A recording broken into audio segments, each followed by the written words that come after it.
It is Chey and Pav here to talk about sort of leadership from the teacher perspective. That leadership's not an isolated journey. I think sometimes we get so caught up and right or wrong in our self-actualization and our journey that we don't always see. Sometimes we are really cognitively aware of who's helping us, but I think a lot of the time we are unaware of how many people around us are supporting our infrastructure that is allowing us to grow.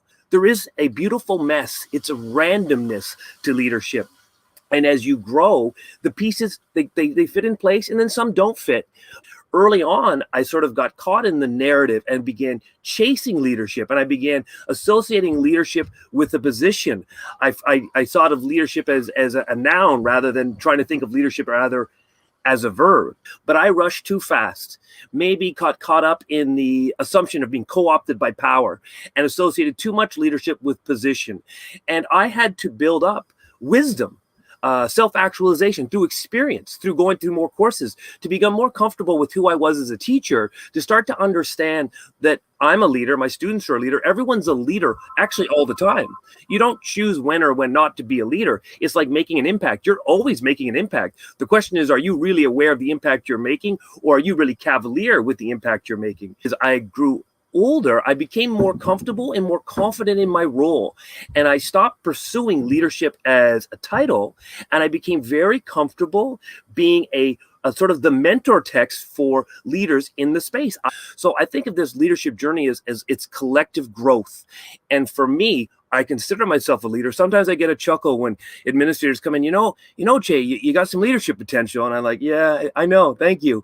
Chey and I both teach in the Rexdale community, and that's the only community that we both have ever taught in.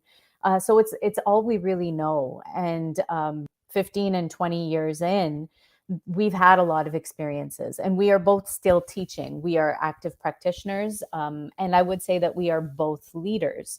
But this is something that took a long time for me to actualize, to see myself as that, because just like Chey and just like so many other teachers at the beginnings of our careers, we, leadership was very synonymous with that positional power, that the organizational structure of that linear sort of ascension to principal and then to superintendent or whatever it is that you're trying to build up to. And I think that assumption was really where I faltered, and I made some of my mistakes in sort of not thinking of myself as that. Although other people would point it out to me, or you're a great leader, or you run great programs, or you do this and that. I just never saw it in myself, because that's not the way that it was defined for me, or that's not the way that I had seen it being presented, either when I was a student or just beginning my career. And so for myself, it took a lot of mentorship as well for me to discover that leadership comes in many forms. There was no book that I ever read that was, all teachers are leaders too, or defining leadership in education. There was nothing for me to follow in that regard. It took a long time. It took a lot of wisdom. It took a lot of collective growth. It took a lot of people to show me what leadership could look like.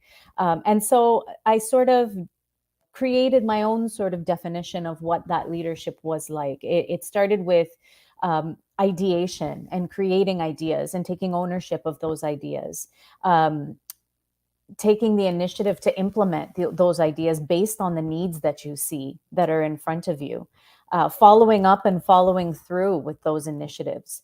And then to see myself as someone who could provide in those situations as well, either as myself or with teammates.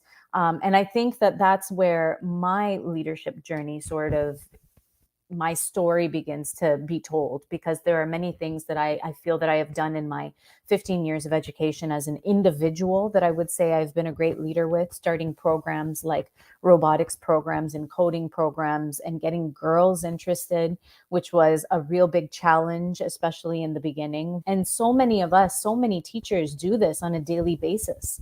And so we should be seeing ourselves as leaders when we create those opportunities for students or for other staff members. And providing those PD sessions, that is leadership. I mean, those are things that that we're not getting paid to do, but we recognize that there is something that we can offer to other teachers in order for them to be able to gain knowledge and understanding in a particular area of education, somewhere where we have really been honored and blessed to be able to gain that knowledge in.